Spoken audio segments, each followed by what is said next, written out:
Alright, we are on chapter 11. Like I said, this one is also only about 10 or so pages long, so, I'm just gonna crank this out here. Like, I haven't even uploaded, the video for chapter 10 as the time of recording this, and, maybe YouTube's gonna be stupid and upload them out of order. I don't know if anybody saw my comment about that earlier, but I don't care. Like, let's get on with this. Previously on Empress Theresa, we actually got through with the plot. Theresa's trying to learn how to use Howl. She had like some sort of vision of the world and could like unlock like a third eye where she could just kind of like see anywhere she wanted, kind of like a super powered security camera or something like that. Chipmunks, blah blah blah. Anyway, chapter 11. Let's get started. It was nearly a month since our trip to Paris and Dublin, and the oppression of being trapped in this luxurious prison was getting to me again. If people could see what I was doing here every day, manipulating Hal to spin a plate in the air, juggle 4 balls in the air, squirt water from a dish, they would think I was crazy. Okay. I think that they just think that you were superpowered. I don't know. They wouldn't understand that I had to develop the parameters for controlling Hal one by one. As I explained to Steve, I was trying to shoot an arrow without the bow. An archer aims the bow, not the arrow. The bow's rigid structure and the tension of the string determine where the arrow will go. I had to arrange for the arrow's movement by listing out all the parameters involved in 3 dimensions, in magnitude and in time. Besides that, when I'd do something on a grand scale, I'd have to factor in the curvature of the Earth's surface.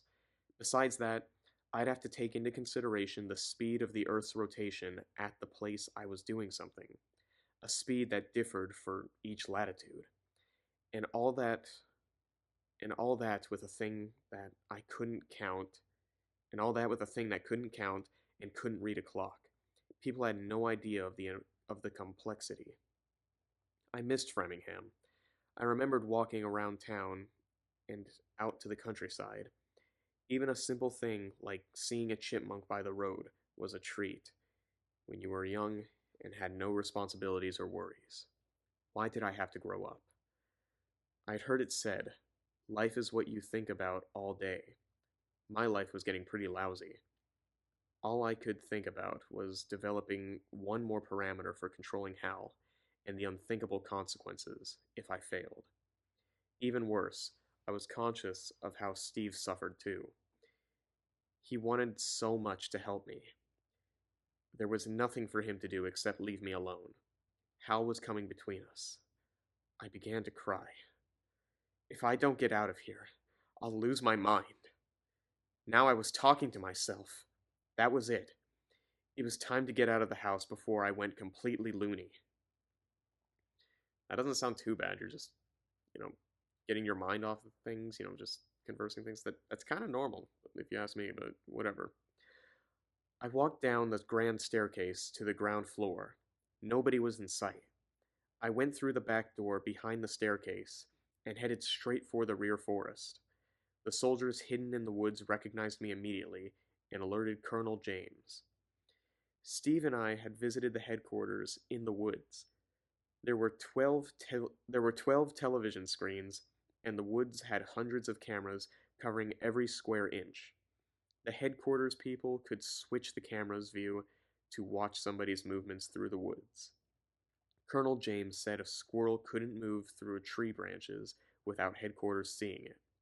I went deeper and deeper into the woods. Headquarters must have worried if I was going to go straight through the forest and head for the nearby village. That's exactly what I was doing. And when this was realized, there must have been panic at... Next page. Panic at headquarters. I reached the edge of the woods and walked out onto the open fields. A collection of 400 homes were half a mile away. The surrounding land was bare fields. That's how the Europeans did things.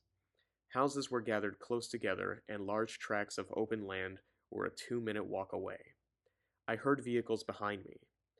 I saw what looked like Humvee convertibles filled with soldiers. So much for So much for getting off alone. They moved slowly in time with my walk, but kept 100 yards back. A few minutes later, I reached the village and walked down a street. The home's architecture had a startling similarity.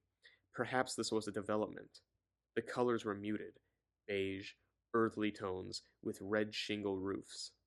There were no American-style wooden houses. The Europeans built homes out of masonry to last for centuries. A couple of people were on their front lawns.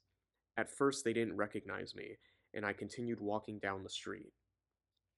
Even though, like, I thought everybody recognized her because she's, like, everybody's golden girl, apparently, in the world. Like, they're even applying scripture that was meant to be for Jesus Christ to Empress Theresa, like, a couple chapters ago, but whatever. When I'd gone by a dozen homes, I heard somebody yell, "Mother, come quickly! Look who's out here!" I looked in the direction of the voice. It was a teenage girl looking at me, with wide open eyes. The mother came out and also recognized me. She ran to the neighbor's house. As I walked slowly through the street, more people came out onto their small front lawns. I didn't have any destination in mind. I was simply exploring the village. Now, people were running over from distant houses. Word was spreading quickly. A crowd followed me at a respectful distance at my sides. I noticed one of the British Army's Humvees parked at a corner of the street connecting to the street I walked corner of the street connecting to the street I walked on. There was another one parked down the opposite street, and there were two more vehicles moving slowly behind me, a short distance behind the crowd. The British Army was taking no chances with the world's most important citizen. As I continued along, I saw more and more army vehicles. The village was full of soldiers. This safari was interrupted. A 60-ish but vigorous woman came out to the street and shouted, "We're having a picnic! Mrs. Hartley is a guest of honor!" People cheered and went off in different directions. Odd they did that. I don't know why that's in with an exclamation mark. "I'm Juliet Graham, dear," the grand dame said to me. "Won't you join us?" She showed the way with her hands. I smiled and walked in the indicated direction. I entered the woman's backyard. There was a kind of picnic table there, a long table with benches placed alongside. I was invited to sit down next to people at Mrs. Graham's age. I sat, wondering what would develop from this. About a dozen of the townspeople gathered around the table. Mrs. Graham said, "They'll all be here soon. Eat up while there's plenty, dear." Sorry, there's a hair in the book. I helped myself to some chicken, potato salad, and soda. Probably Coca-Cola. More people were arriving. Then someone brought in a folding card table and placed it at the end of the picnic table. Another folding table was brought in. I got it. This was not a spontaneous community response to my visit. This is not a spontaneous community response to my visit, but a routine. Mrs. Graham shouted, "Picnic!" and the people came. Food was brought in from parts unknown and spread on the next page. Spread on the tables. People freely grabbed whatever they wanted. In 10 minutes, there were over 100 people crowded into the Graham backyard. I did no talking. The community sensed that was not why I came. They didn't try to draw anything out of me. I noticed a mid-30s man standing on my right at the outskirts of the crowd. He was fully alert and all business, not someone here to enjoy the society. He wore a loose-fitting jacket despite the heat. I was sure he had an Uzi machine gun under his jacket. I spotted another guard to my left, and another was in front of me at a discreet distance. All these guys kept a clear view of me. I can't speak. If anybody made a sudden move in my direction, it might be his last. Of course, the villagers could recognize strangers. They knew these men were gunmen ready to shoot in an instant. They said nothing about it. I noticed that mothers were keeping their children away from these men. This would be my life from now on. I'd kept alive only as long as government people could keep the assassins away. I had done nothing to anyone, but a lot of the crackpots wanted to kill me for whatever it gave me. When the eating slowed down, the impromptu, I never knew how to say this word, the impromptu entertainment began. Mrs. Graham went through her repertoire of stories collected over 40 years. I brought an antique car. Mr. Graham said I'd paid too much for it. I'd spent my money foolishly. We drove it on a holiday to Plymouth. Holiday means vacation trip in American. That was intended for me. I laughed along with everybody. A man there linked my car. He made me an offer I couldn't resist, and I sold the car. I told Mr. Graham the profit paid for the holiday twice over. The people laughed on cue. They'd heard all these homely stories before. They'd heard all these homely stories before, but that wasn't important. When Mrs. Graham's repertoire ran out, a 10-year-old girl invited to sing "The Sun Will Come Out Tomorrow." Then a couple of college-aged girls with guitars sang Greensleeves.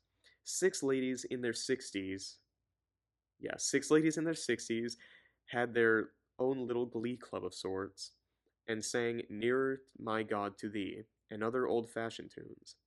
This was cliché upon cliché, but unlike snobs who would look down on this small town conviviality, I don't know, I understood that what they were doing didn't matter as much as the fact that they were doing it. These people were a community. They got together for no other reason than to be a community. It was exactly what I needed today. There was one woman who actually was a semi-professional singer. She made occasional appearances at nearby theaters and night spots. She sang an Academy Award-winning song called "Morning After" from a 1972 movie about a shipwreck disaster. There's got to be a morning after if we can hold on through the night. I didn't remember hearing this song before. It greatly affected me. The semi-pro singer knew her audience. After 2 hours of this casual socializing, Colonel James walked into the yard and spoke to me. Again, there should have been a comma. 2 hours of this casual socializing, Colonel James, yeah. Mrs. Hartley, we've been keeping the television cameras away at your husband's request, but the traffic is becoming too much to manage. Many people are... Next page. Many people are trying to see you. They abandon their cars to walk here. We can't hold them back. The area will be overrun. I got the message. Okay, I'll go. I got up and waved to all. Good. She spelled goodbye wrong. Great.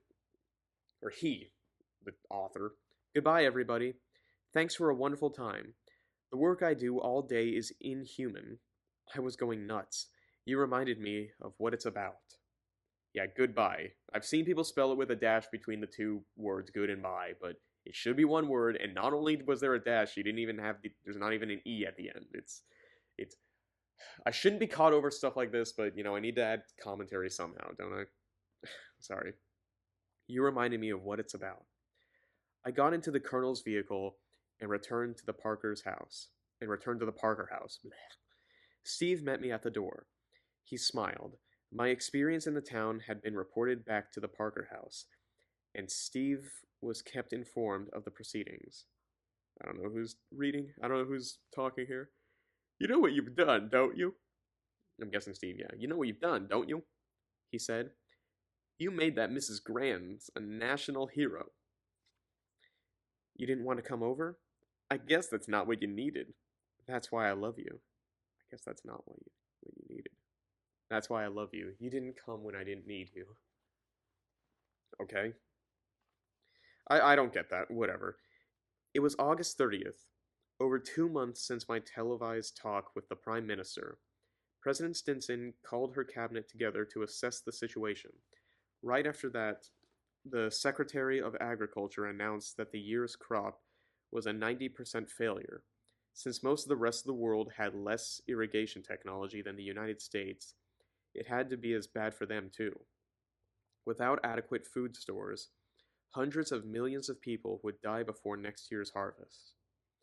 Conscious of what was at stake, people around the world were still filling the churches, synagogues, mosques, and temples. There was a feeling of calm in the world. Yes, the future was full of danger, but the word was out. Millions of people held posters repeating something Prime Minister Blair had said to another session of questions to the Prime Minister. He'd said, "Theresa is a work and God is in control." Somehow this quote resonated with the people. God is in control became the universe became the universal mantra. I couldn't agree more.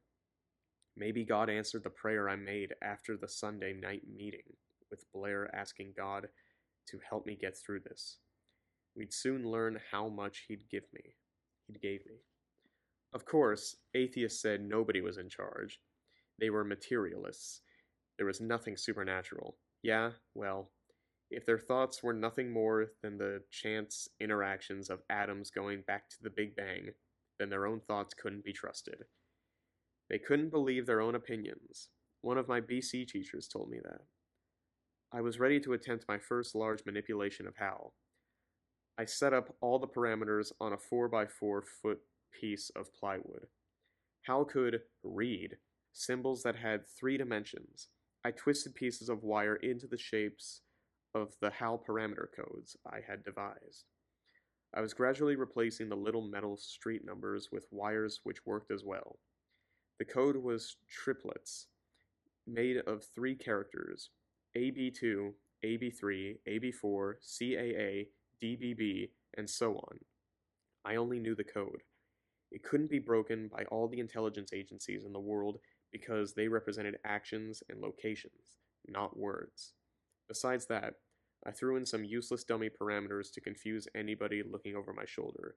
To pound the final nail in the coffin, I randomly surrounded the parameter codes with tiny circles, squares, rectangles, and arrows that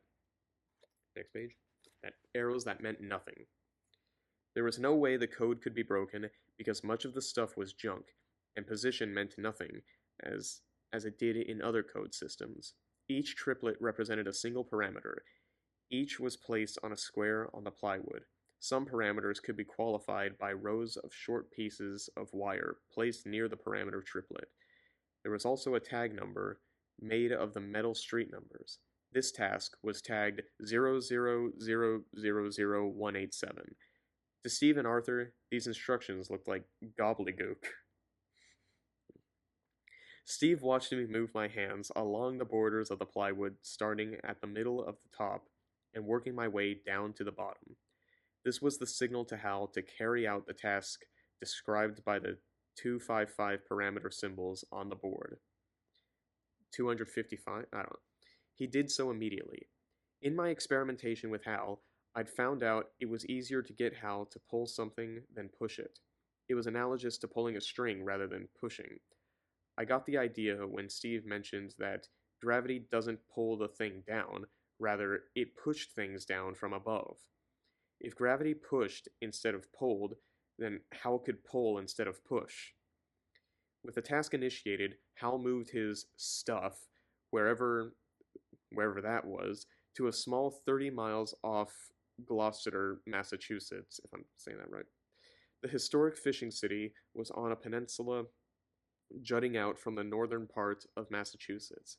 I used the Prudential Center in Boston and 2 other landmarks on Cape Cod and Long Island to triangulate on this spot. I did this by drawing the triangle to scale on a piece of plywood, drawing lines between the 3 landmarks and sticking a pin on the exact spot within the triangle to correspond to the target area.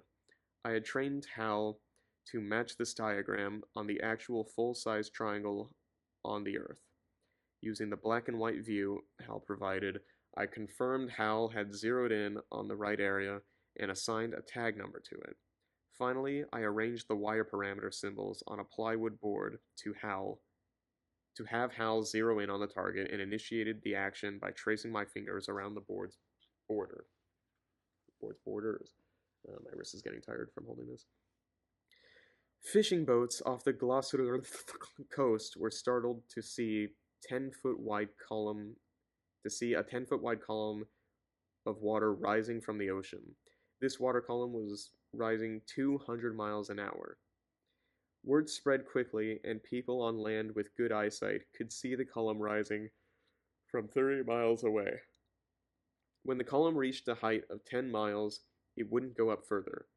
The water poured out and fell under the influence of gravity. Water falling from such a height was soon torn apart by the air resistance into fine mist. A cloud formed around the top. Other than this cloud, it looked like any vertical fountain in a European castle's gardens, but it was giant. This was really spectacular, and the media splashed it on screen. Crowds jammed Gloucester, whatever. Thousands of boats went out to see the fountain close up. There was little danger because the fountain stayed in one place and the water came down as a light rain. Of course, some fools wanted to get close enough to touch the water column. The Coast Guard positioned small boats around the column to keep the thrill seekers away. Adding to their foolishness, some shot arrows into the column of water to see what happened. The arrows were taken up into the next page, ascending water, and eventually fell back down somewhere. The Coast Guard had to stop this nonsense. The Coast Guard had to stop this nonsense too, before somebody was hurt. The world's gloom and doom of the last 2 months turned into optimism. Theresa is delivering her promise in spades, said President Stinson at a press conference, forgetting that I had promised nothing. I believed she will solve the rain problem soon. A week passed with nothing new happening. I was working on my most ambitious project yet. To do this, I used one of Steve's wooden chessboards. Holes had been drilled in each square of the board. Quarter-inch pieces of dowel were glued in holes drilled in the bottom of chess pieces. I placed 6 chess pieces in the middle of the board and glued a tag number on one edge of the board. The number matched an identical number on a sheet of plywood on which I had attached over 300 parameters. Now I selected a location.